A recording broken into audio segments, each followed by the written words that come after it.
Welcome to another edition of Outspoken. I'm Dan Sileo, and what a weekend. I mean, the NFL draft started on Thursday. Over 320,000 people showed up to the Steel City in Pittsburgh there. It was absolutely a great event. No question about it. You got NHL playoffs, you got Major League Baseball going on, and of course, the NBA playoffs. Guys, with all that, let's fire the cannons. As we said, the 91st NFL draft got underway Thursday night. Hey, just a little side note here. ESPN, your coverage of the draft in the opening night was atrocious. I didn't even know where the hell you were going with the majority of your picks. Mike Greenberg was all over the place. Where the hell were your producers helping you give you the context for the listeners and the viewers to be able to follow along? I couldn't follow along at all. You're telling me the NFL going from 10 minutes to 8 minutes made that much of a difference in how incompetent that thing came off? I didn't know where you were. Most of the time, you got the picks wrong. I mean, get your crap together. If you're going to present this and give this to me and give it to the fans, where over 15 million people watched that thing last Thursday, you're telling me you couldn't get that right? Give me Chris Berman, dude. Guy was a football man, ran that draft like an absolute machine. That thing was atrocious for ESPN on Thursday night. With all that being said, some news and some headlines that came out of the draft.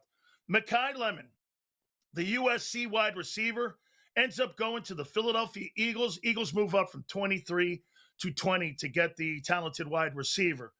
This means this. Bye-bye, A.J. Brown. This guy whined and bitched and moaned and cried his way out of Philadelphia. And here's an example of a diva wide receiver who I like to call A.J. Owens. This guy's A.J. Owens. Okay, you explain this to me. If winning matters, where's the answer to this? Micah Parsons, I saw this tweet. So he says, you think AJ's the problem. Will you tell me this then, Micah? So you, in last 4 years, you win two NFC championships. You go 50-18. You win a Super Bowl, and you're making $32 million. What's not to be happy, dude? You're winning. You're making a boatload of money. You got a bag of money in the bank, and you can't be happy? Hey, this just in, dude. You think the grass is going to be greener on the other side in New England? Are you not watching that train wreck up in New England right now? What's going on with the head football coach? You think that's not going to be a distraction this coming 2026 season?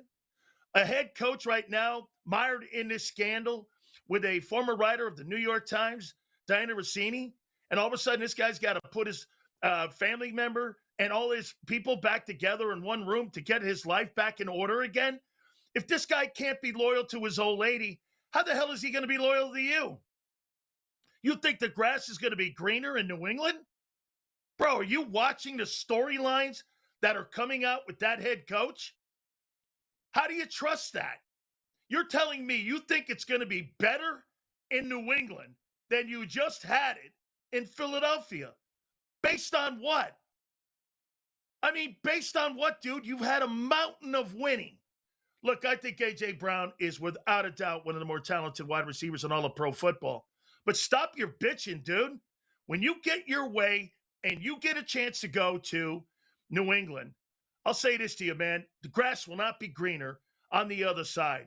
That is not looking like a good situation in 2026. By the way, look at what they've done, too, in Philadelphia. Howie Roseman is preparing for life without AJ.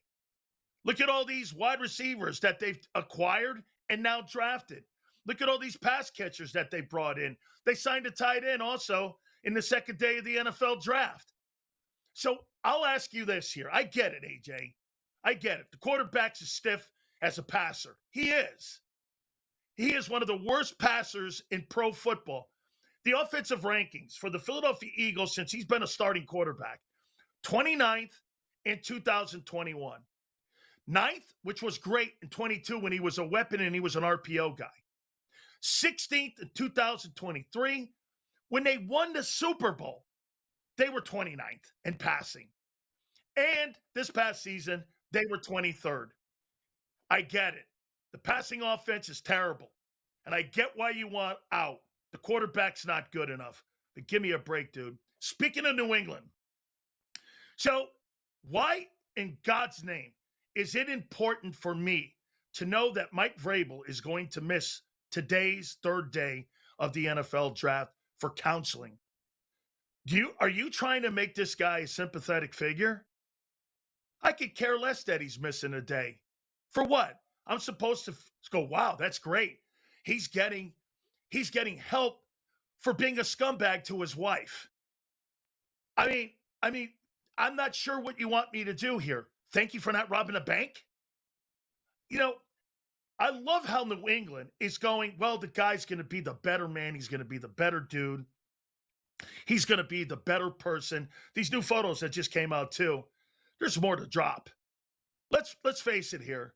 The one thing with the New England Patriots right now that they have heading their way, this was never about Diana Rossini. This was about Mike Vrabel. Hey, I got to ask the question, and no one's asked. Was this the reason he was canned in Tennessee? For his off-the-field issues? Because everyone said it.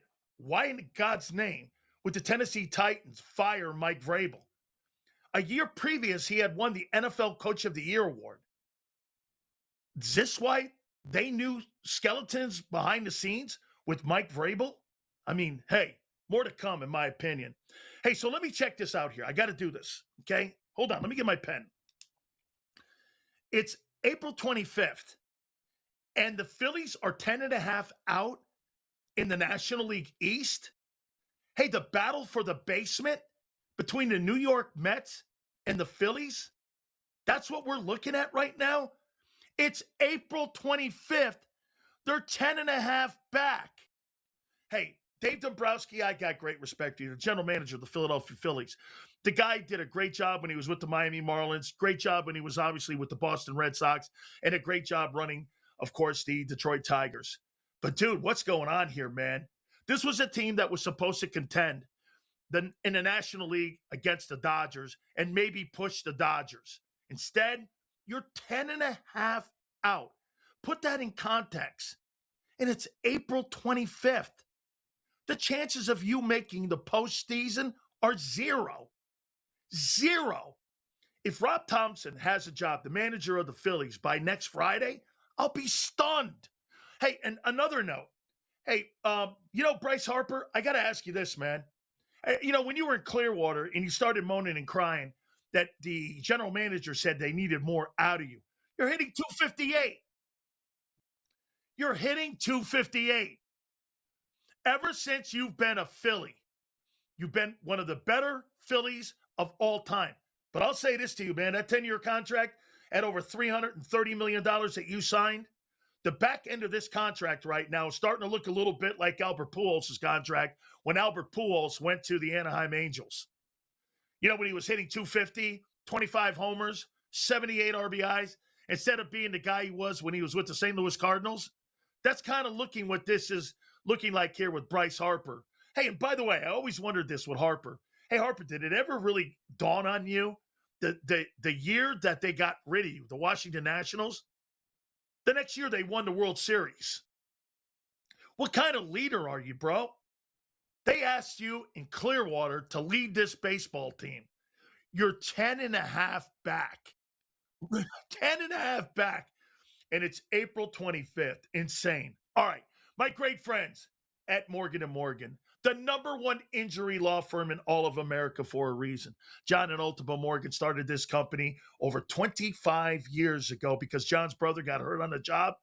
And guess what? They made this thing a crusade. I told you about the family in Pennsylvania that was initially offered $650K. They got nearly $30 million in settlement. Or the family in Florida that was offered $350K. They ended up getting nearly $12 million in settlement. Go to forthepeople.com/big sales or pound law 529. That's forthepeople.com/big sales or pound law 529. And do me a favor. You tell that Big Sills sent you. Absolutely, man. Love Morgan & Morgan. We are going to bounce the basketball. Hey, dude, Wembanyama is just a freak show right now. Coach James Young next right here on Sports Grid. If LeBron James is the causal reason, and he would be, that the Lakers take out the Houston Rockets, I got to change my narrative a little bit. A little bit. I gotta walk back some of the aggressive criticism of the self-appointed greatest player of all time, which he's not, but that's why I said self-appointed. The Craig Carton Show, only on Sports Grid. Gotta call it what it is, Donnie. Did Houston just completely misfire here? Like, did they not do enough research, background, find out more about the guy for him to say this just a few weeks into the season? And then you start wondering, Donnie, is it really dead arm? Like, is there anything going on here? Like, oof, I don't know. Just an awful look for Houston at the start of the season, and they can't win a game to save their lives here. Pro Baseball Today, only on Sports Grid. Do you think technology and those earpieces, again, when it comes to the development of the quarterbacks, is hurt the game? The development of the quarterback position is getting worse and worse and worse because you don't see live action, you don't get game time experience, and you're going to have to develop in a slower way. And to me, if you don't have the people around you, it's going to be a tough road to be able to play the game. Outspoken with Dan Sileo, only on Sports Grid. The level of involvement with the government and the universities is just absolutely hilarious. You got nothing else going that you got to be this involved here across the board? I do not get it, Donnie. I really don't. But that just goes to show you how much it means here to certain individuals in politics. The Early Line, only on Sports Grid.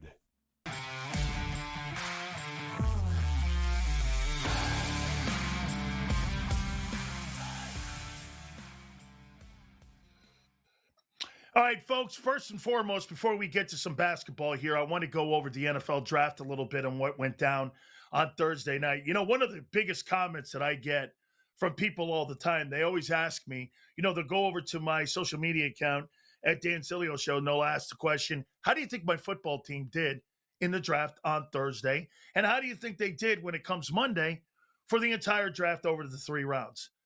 I answer this way. I don't know. Many of these guys won't even have a helmet by the time Monday comes. Most of the time, you're looking at prospects. Do you know what prospects and potential mean? Prospects and potential means they haven't done it yet. Many of the players that end up going in the NFL draft, one of the things that you end up having to concern yourself is, how will their college game translate to the NFL? I tell folks this all the time. That transition is one of the most difficult transition, and it was for me. When you go from the college level to the NFL. NFL level, everyone's great. In college, you're killing people. People will see a name on the back of the jersey, and they'll assume and they'll go, wow, that guy is a great prospect for their respected team. Here, going into this 2026 draft, this was not one of the better drafts when it came to talent.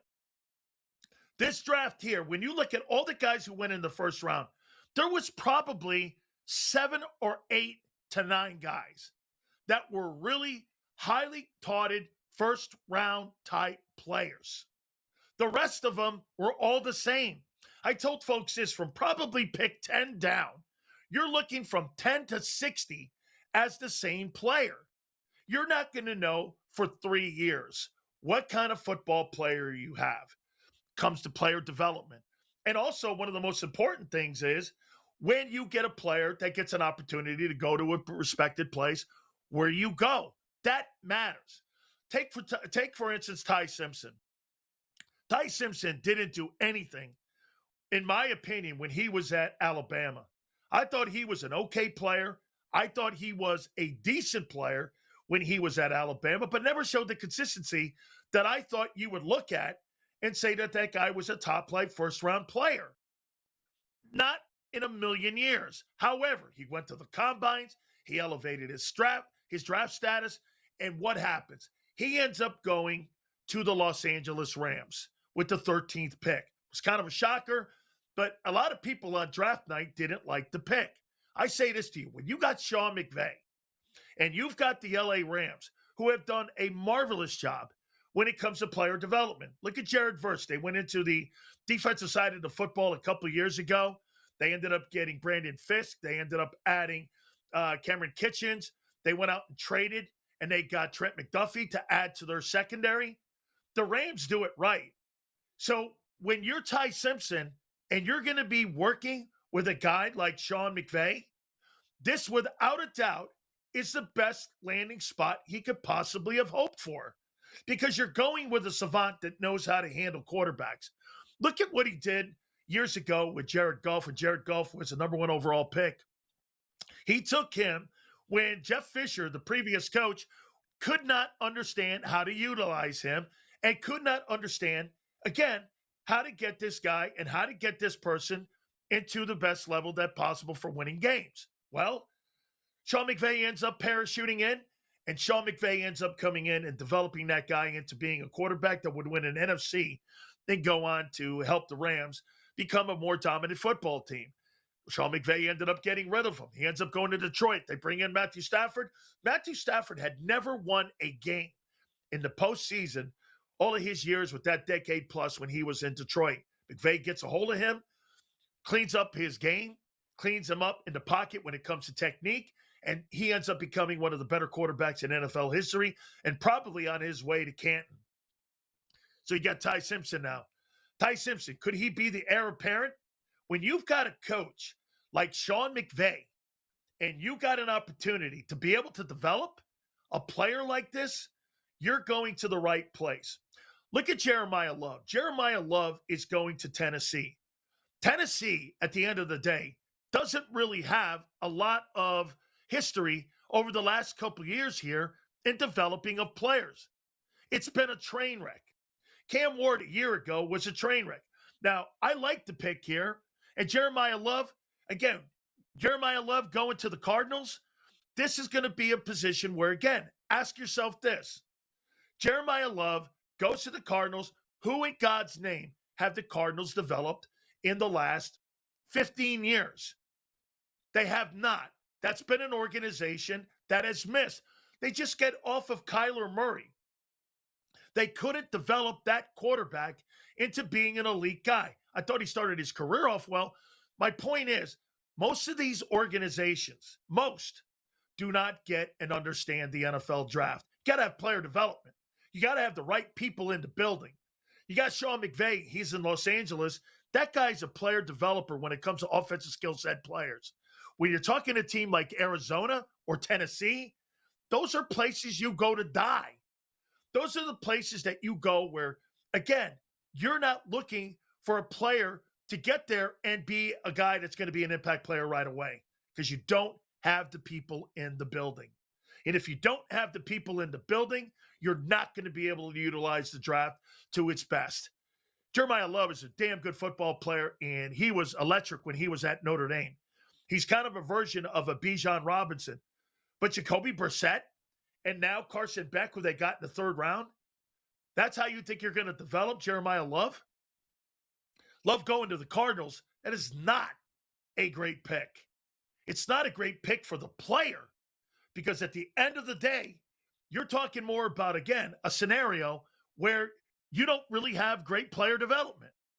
Many of these organizations, it's great on draft day when you see these players coming out of some of these places that have great coaching. You know, I made the conversation the other day about Ruben Bain going to the Tampa Bay Buccaneers at 15. Jason Taylor was his head coach, an NFL Hall of Fame guy that coached him and Akeem Messidor and also Ruben Bain. Is he going to get the same coaching in a place that hasn't developed a edge rusher in 20 years in Tampa? Sometimes you get the lesser coaching when you go to some of these worse organizations and you die on the vine there. It matters where you get drafted. And unfortunately, Jeremiah Love, he's drafted to the Arizona Cardinals. I mean, how are you going to get player development? How are you going to get the best out of that player? You saw what happened with Barkley in New York. Why would I think Love's going to get anywhere in Arizona? We'll talk some NBA next, right here on Sports Grid.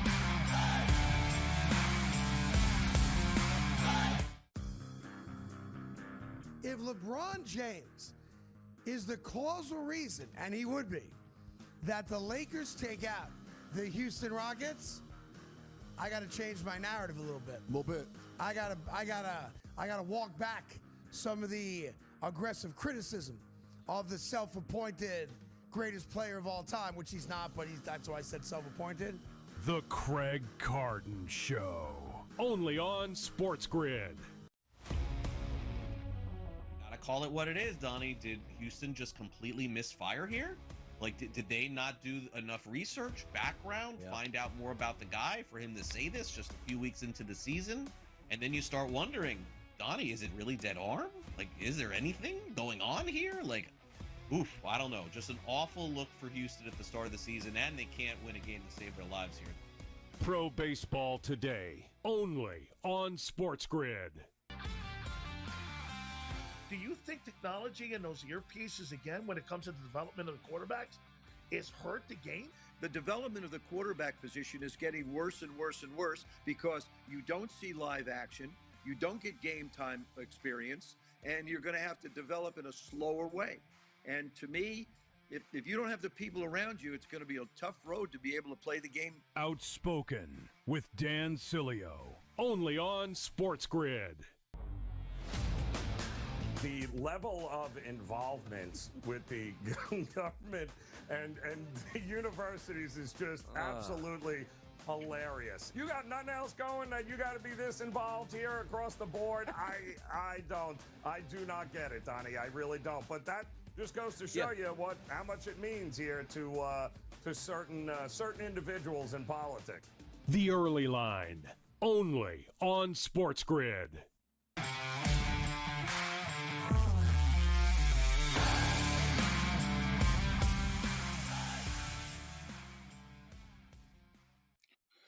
You know, something to be said about the old dogs in the NBA right now, and I got to give it to LeBron James.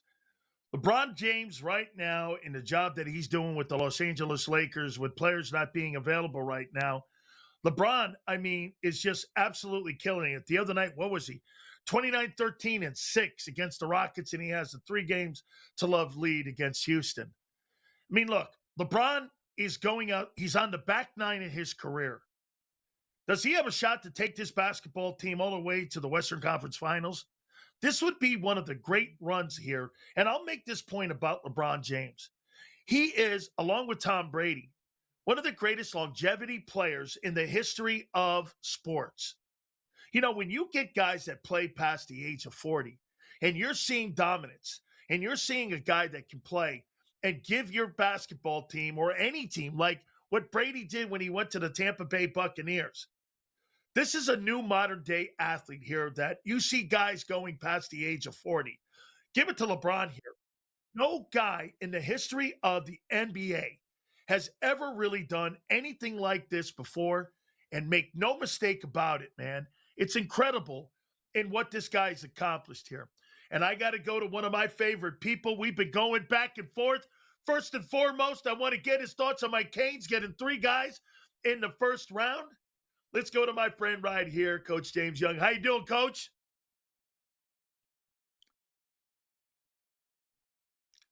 Okay, all good here. Let's see if we can still connect here with Coach, and we'll see if we can get him here. My Canes ended up getting 3 dudes in the first round. It's the first time since 2007 that they were able to do that. So, again, I really loved it here. But to get back to LeBron here a little bit, man, kudos to him and what he was able to accomplish. I mean, look, LeBron's going to go out as one of the greatest, if not top 3 greatest players in the history of the NBA. He really is. And the job that he has done with the Lakers this year, I love the job that he's done. I love the fact that he's carried his basketball team when, again, at the end of the day here, they needed him most when Reeves was out, Jokic was out. I mean, make no mistake about it, man. Just a great run here. And I'm shocked that they're up 3 games to love here. So, again, kudos to LeBron James on making it happen here for him to be able to go out the way he's going out right now and carrying his basketball team. It's been absolutely a great run here for him. I'll say it again. I love athletes that can, without a doubt, play past the age of 40. And when you see how great he's been, like I said, 29-13-6. He had in that game 3. to go up 3 games to love. His team needed him. And I'm not the biggest LeBron James guy on the planet. I am just not. But I think he's been really, without a doubt, one of the better guys here. And I got to tell you, man, without further ado, one of my favorite people, he is Coach James Young. Coach, I've been hitting on LeBron. How about the job that he's done here with the Rockets, man? Sorry, technical difficulties, which is always undefeated Big Sills. LeBron's been fantastic. And I think what's been great about LeBron is not just his game, but the way he's elevated other players, right? Luke Kennard, Marcus Smart, 49 points combined in game number 2. 23 points, Luke Kennard, game number 1. 21 points, 20-plus points by Rui Hachimura, game number 3. So LeBron is not only playing well, but he's getting other guys to believe in what they're doing. Really great job. And also credit goes to J.J. Redick. They've been very sound and very good defensively, particularly guarding the three-point line. I did not see this coming, but right now, the way LeBron and his team is playing, just ride the wave and keep riding it. Are you shocked where the Knicks are right now against the Hawks? Yeah, listen, it's just terrible adjustments. How can you have the end of the game where G.J. McCollum's cooking you the entire series, and you have arguably one of the best 3 defenders in the world in OG Anunoby not guarding him? Why was Mikal Bridges in the game? Where was Mitchell Robinson? But as crazy as it sounds, Big Sills, the Knicks are 2 positions away for being up 3-0. Tighten it up defensively, be better. I think they get game number 4, get it back to New York. At the end of the day, Big Sills, you just had to get a split in Atlanta. Coach, talk to me here about, so Joker's going and averaging 27.7, 12.9, and 10 boards, and yet they're down 2-1 to the T-Wolves. How? His three-point shooting is horrific. They can't stop a nosebleed. And Minnesota's just taking advantage. Rudy Gobert has played pretty well defensively in this series, but the Joker's got to be the Joker. I expect a better performance than him today. I think they level a series up at 2-2 again tonight.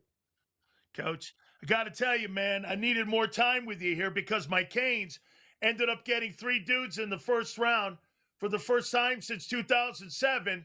We're looking good. There you go. We've dropped it up there. Coach, we got to do this again. And as you said, technology's undefeated. I thank you for your time, Coach, as always. Coach James Young, we'll get him back here again. One of my favorite people, Hall of Famer Kevin Iole, will join us next. Boxing, MMA, right here on Sports Grid.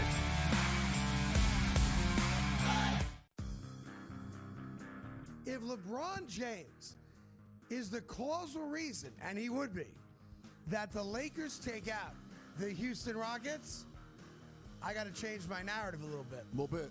I gotta walk back some of the aggressive criticism of the self-appointed greatest player of all time, which he's not, but that's why I said self-appointed.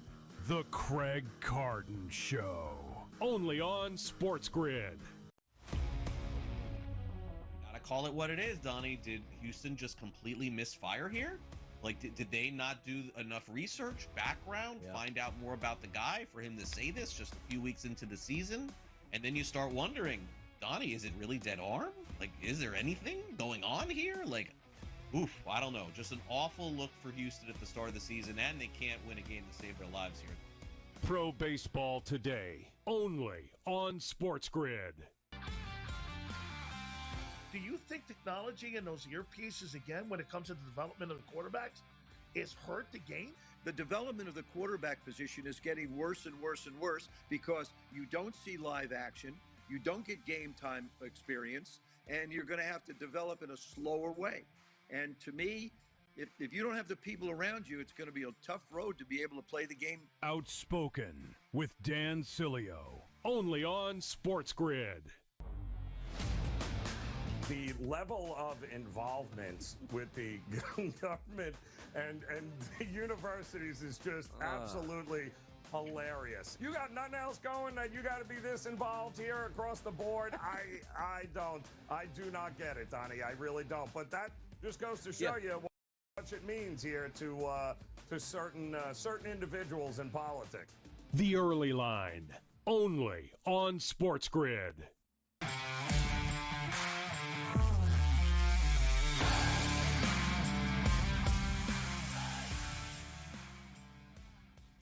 Well, I'm going to bring in now the king of Vegas.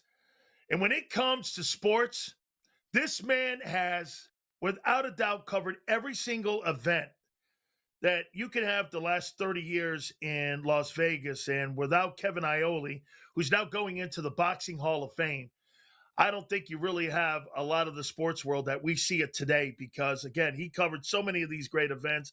And here's Kevin Iole now. He joins us right now. And, Kev, I got to ask you flat out, how much of an honor is it for you to go into the Boxing Hall of Fame first and foremost? Oh, dude, I mean, it was incredible. Like I have on my walls here all these pictures of Muhammad Ali, and I think of how much I idolized him. And you're telling me I'm going to be in the same thing that he is in? Like, that's sick. It is crazy. And at least I know one thing now, whoever was last before in terms of being the worst fighter in the Hall of Fame, now they have somebody who is even worse than them. I love it here, Kev. I mean, Kev, do you agree when I said that Vegas, first and foremost, when you talk about the sports landscape, boxing was really the first sport in Vegas that kind of, put it on the map when it came to having enormous events. Do you think that's like the history of Vegas, is that boxing was really the centerpiece? Yeah, it had to be a one-off event because back in the day, the pro sports leagues were all afraid of the gambling, right? And when I first moved to Vegas, 89, the population wasn't there to support it. I got in Las Vegas just as the boom was starting, right? But we didn't have the population to support an NBA team or an NHL team or a Major League Baseball team, let alone an NFL team. Now we do. We're in the metro area here. We're over 2.5 million people. We have great facilities and even more coming. T-Mobile Arena just celebrated its 10-year anniversary, and they're already going to build 20-something thousand seat arena to get an NBA team coming in here. We have Allegiant Stadium on the Strip. There's now a Major League Baseball park being built. There's going to be an MLS stadium here, fairly soon. So Las Vegas, the growth of it came after the population, and then the issue with sports betting went away. When the Supreme Court allowed sports betting to go away, that opened the doors a lot for Las Vegas, Dan. So your favorite fight, all the years that you've covered, what was your favorite fight? Well, if you're talking one that I was at ringside, Corrales Castillo, there's no doubt. I mean, that was a fight where, you knew going in it was going to be a great fight, and somehow it exceeds expectations in terms of how good it was. And then the ending was just crazy off the hook. That fight, for people who don't remember, was a lightweight title fight in boxing in 2005. Diego Corrales died 2 years to the day later in a motorcycle accident in Las Vegas, right in the view of Mandalay Bay where the fight was held. And in the 10th round, it was a great fight through 9 rounds. In the 10th round, Corrales gets knocked down twice, Dan. He goes down the first time. He looks really bad. He gets up. The second time, he spits out the mouthpiece. That's usually a sign that the fighter doesn't want to go on. They bring him over to the corner, and the trainer cleans his mouthpiece off and says, "You better do something now, pal." And he walks out, and boom, he hits Castillo. And Castillo goes into the ropes, and Corrales jumps on him and finishes him. And just this crazy turnaround. And that has to be one of the all-time great fights, the best I saw in person. Absolutely. Your favorite fighter, who would that have been over these years that you've covered? Muhammad Ali and Sugar Ray Leonard would be the two, right? I mean, Muhammad Ali, I was never fortunate enough to cover an Ali fight. I first covered boxing in 79, small little shows, but, I didn't cover an Ali fight. He retired. His last fight was in 81, and that's just when I was really starting to cover the championship fights and things like that. So I didn't get to cover Ali, but I met him. I interviewed him a number of times, was around him a lot.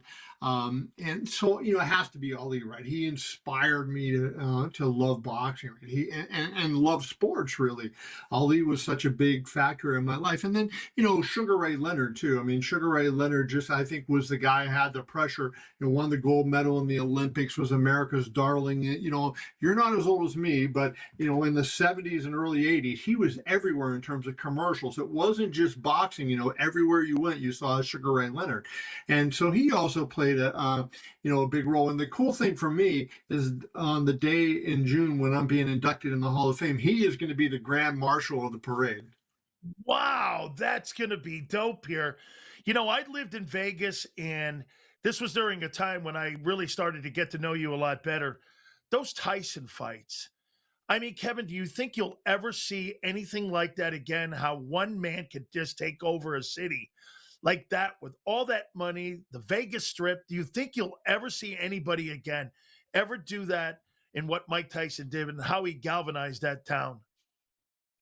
I think you're going to see somebody else come along and be big like Tyson was. I don't think you'll ever see somebody in the way. Like, think about this, Dan. 25 years basically after he was done as an elite competitor, he comes back to fight, and they draw 130 million people to watch the fight on Netflix. That just tells you the popularity he had, right? And the impact that he made. And people thought the fight was fixed with Jake Paul. And here, this is the funny thing. This is why, because Tyson was so powerful and so dominant at his time that people just could not believe that at 59 years old, he couldn't blow out a 27-year-old guy, right? And it was like, I wrote before the fight exactly how the fight would go. And if you go onto my website, keviniole.com, I have the archive still up there. You can see my pre-fight where I described exactly how the fight would be, and Tyson wouldn't be able to do anything. And so when people were saying the fight was fixed, I'm like, Dan, no, this fight was not fixed. It was predictable. He's 59 years old fighting Jake Paul's not a good boxer, but he's in shape, and he's 27 or was 27 at that point. One of the greatest moments I ever was part of when I was in Vegas. I knew Don King really well, and I knew his son very well. And they got me tickets and my wife to go see, George Foreman. And so I'm sitting ringside watching George Foreman the night of Michael Mora. And that was one of the most explosive nights in the history of boxing, at least in my lifetime. And it was one of the most insane moments. Was that not one of the most insane moments? And I want to show you something. I was there that night. And here's the Mora and Foreman, press credential for me sitting on the floor there. In your opinion, was that not one of the most electric moments in boxing history? It's one of the moments that I will always remember for two things. Like, you go into the fight and everybody, as reporters, we're not supposed to root, but everybody loves Big George and this comeback story and all the great stuff. And then he's getting the crap beat out of him for, that whole fight, right? It's not a competitive fight. He's losing the entire way. And you're kind of going, when's this going to end? And it's not fun. And then all of a sudden, George lands that shot. Mora goes down. Then I don't know if it was immediately on TV, because like you, I was there. He walks over to the corner and he gets on his knees and he prays. So that you got chills from seeing that. And then when Michael Buffer makes the announcement, and, it's always dramatic when they say, and the new, but when he put a little emphasis right down when he said, and new, and Big George raised his hands up, and it was just, it was an amazing night. It really was. And people don't realize, I asked George, I became great friends with him. He wore the same shorts that night that he lost in Zaire. That night, he ended up beating Michael Mora. And it was almost 20 years to the night that he would go on and beat Michael Mora when he lost that fight in Zaire to Muhammad Ali, the Rumble in the Jungle. And truly one of the greatest moments of all time. We're going to switch gears, because Kevin switched gears. He went from boxing to MMA, and that has now taken over Las Vegas. We're going to talk with the Hall of Famer, Kevin Iole, next, right here on SportsGrid. I know you didn't. Talk! I'm innocent. Got the wrong guy. It wasn't me. I didn't do anything. Okay, it was me. I did it. Bringing an owl to an interrogation? That's a power move. Every time. Yeah. Hiring America's largest injury law firm for your injury? That's also a power move. Morgan & Morgan, America's largest injury law firm.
All right, we're talking to Boxing Hall of Famer. Man, that sounds great. Kevin Iole here. By the way, how did you become a Hurricane fan, my friend? I went to college there, so I was going to go to Northwestern.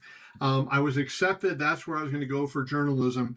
And one day I get a thing in the mail, and it was a brochure from the University of Miami. And this is absolutely no lie. I opened it up. It was in a white envelope. I opened it up, and on the cover, it had a girl in a bikini playing volleyball. She was hitting a volleyball. And I said, I was in Pittsburgh, and it was gloomy and terrible. And I said, this is where I want to go to college. So I ended up leaving Pittsburgh, and I did my first year and a half in Miami. So I went my freshman year, first part of my sophomore year, and then I transferred. I couldn't take it. I couldn't finish 4 years at the U. Absolutely. Neither could I. So that's another story too, by the way, going into the NFL here. All right, let's switch gears like you did. You switched gears from boxing because MMA became so big. Are you shocked with the growth of MMA and how it's become a centerpiece right now when it comes to combat sports? If you would have asked me this question 20 years ago, I would have said yes, right? I mean, no doubt about it. But now, MMA is so ingrained in our culture, and athletes love it, right? You just go to the fights, and the last fight I was at, I retired in June of last year. Last fight I was at as a fan, I'm sitting right behind Puka Nacua, and I'm watching him, and he's totally into the fights and everything. And you just see, NBA players at those fights, and from all sports. Athletes appreciate what these guys and these women can do. And so now I'm not surprised. When they were going for their new TV deal, they were in the last year of their TV deal with ESPN. I wrote a column, and I said I thought that they would get $1 billion a year in rights fees for the UFC programming. Now, I did go on to say I thought it would come from 2 or maybe even 3 networks. It turns out they got one network, $1.1 billion per year. They got a 7-year deal for $7.7 billion. And if that does not tell you that they are mainstream and in a major part of the sports culture of today, nothing will.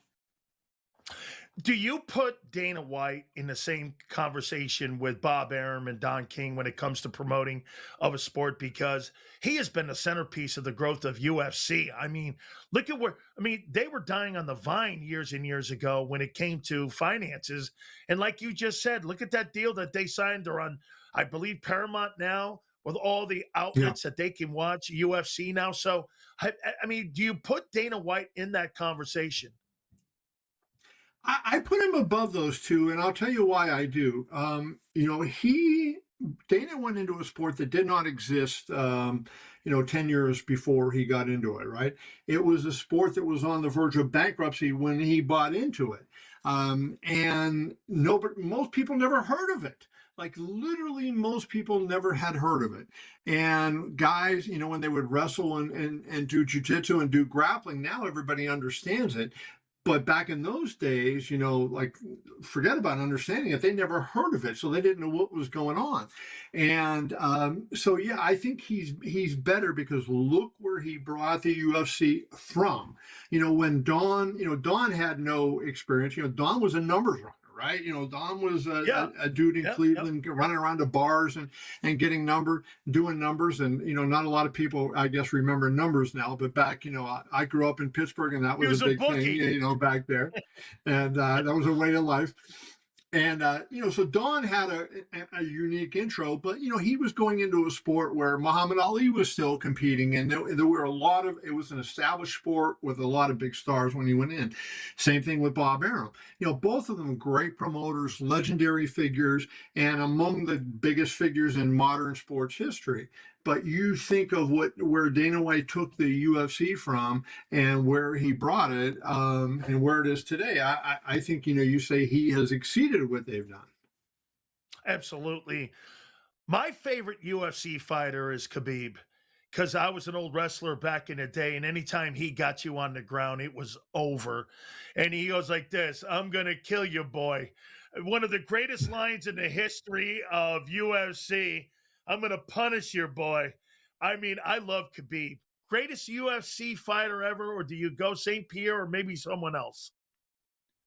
John Jones. I mean, I think they have about 5 or 7 fighters that you could say are right there. Islam Makhachev right now, it has to be in that conversation. But when you look at what John Jones has done, and really, John, he won the light heavyweight title, in 2011, and he was still relevant up through last year. A 14-year run at light heavyweight and heavyweight. What made it incredibly amazing is the problems he had with his life outside of fighting, right? You think a lot of times these fighters have to be in great shape and live this pristine life, and John was like nuts, and he's out on, and he had so many issues and accidents and drugs and all these different things.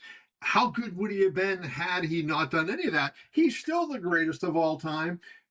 And he did all that. So, I mean, I think John, but you put Khabib in there, you put GSP in there. Anderson Silva has to be up there, Demetrius Johnson. And I think, 2 guys from today, Islam Makhachev is ahead of Ilia Topuria, but Topuria is also showing he is going to be a guy that I think will be in that conversation in the not too distant future. Absolutely. I mean, Kevin, I can't thank you enough for this, man. By the way, there's got to be an Ali glove back there, right? Signed. There's got to be an Ali glove. There's so much Ali stuff in here, it's not even funny.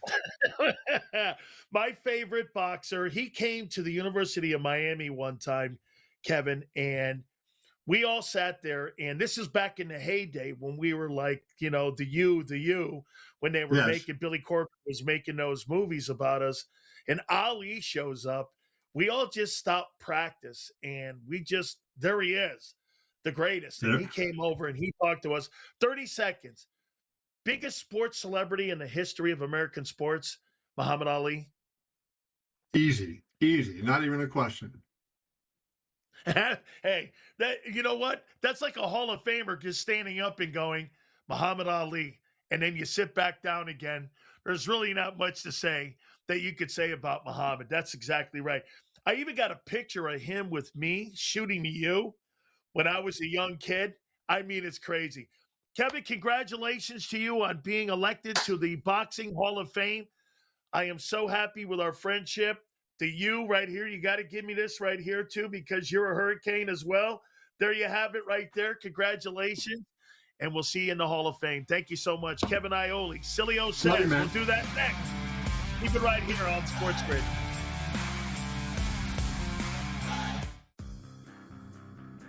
If LeBron James is the causal reason, and he would be, that the Lakers take out the Houston Rockets, I got to change my narrative a little bit. A little bit. I gotta walk back some of the aggressive criticism of the self-appointed greatest player of all time, which he's not, but that's why I said self-appointed. The Craig Carton Show, only on Sports Grid. Gotta call it what it is, Donnie. Did Houston just completely misfire here? Like, did they not do enough research, background, find out more about the guy for him to say this just a few weeks into the season? And then you start wondering, Donnie, is it really dead arm? Like, is there anything going on here? Like, oof, I don't know. Just an awful look for Houston at the start of the season, and they can't win a game to save their lives here. Pro Baseball Today, only on Sports Grid. Do you think technology and those earpieces, again, when it comes to the development of the quarterbacks, is hurt the game? The development of the quarterback position is getting worse and worse and worse because you don't see live action, you don't get game time experience, and you're going to have to develop in a slower way. And to me, if you don't have the people around you, it's going to be a tough road to be able to play the game. Outspoken with Dan Sileo, only on Sports Grid. The level of involvement with the government and universities is just absolutely hilarious. You got nothing else going that you got to be this involved here across the board? I do not get it, Donnie. I really don't. But that just goes to show you how much it means here to certain individuals in politics. The Early Line, only on Sports Grid.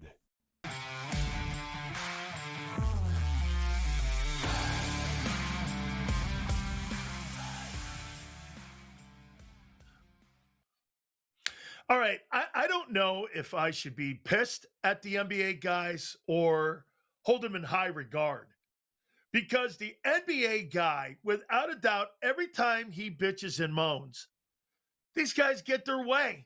They push the owners around. So here, check this out. A couple games ago, Devin Booker was fined for talking trash on the NBA officials because he thought a technical foul that was called against him was bogus, right? So he bitches and moans. The NBA comes in, and here, they fine Devin Booker $35,000 because of him going after the NBA officials. You got to hold it up here, and you got to love the NBA players. So what did they do? They rescinded it. They took away the technical foul right here. Devin Booker here. Phoenix Suns guard Devin Booker's been fined $35K. for public criticism of officiating. Remember this when you say this. This is a league that has been held in regard when it came to gambling, and you got a player that's questioning a call and you reverse it. You're already leading to speculation that the game is rigged as it is, with all the issues that you've had with Tim Donaghy's of the world and this recent FBI investigation. The players come in and parachute and go, well, wait a minute here. That wasn't a cool foul. Take the technical away, and these guys bitch and moan. Hey, Devin Booker, NBA guys, here's a league that the players hate to show up and play during the regular season. They have total autonomy when it comes to pushing these owners around because of the amount of money that they make. You've got a rule in there that you've got to coax the players to play north of 65 games, or guess what? You can't have any of the awards like Defensive Player of the Year or Player of the Year or the MVP award. And now you've got players having the front office and Adam Silver rescind these type of penalties. Can you imagine doing something like this in the NFL? The NFL would never allow anything like this. This is what you get when you get guaranteed contracts. And you get these players that own the league. Hey, the NFL never has this kind of autonomy with players overruling if you're critical of NFL officiating. Have you ever seen Park Avenue, where the league offices are for the NFL, ever turn a decision back around again? That goes to the integrity of your sport, dude.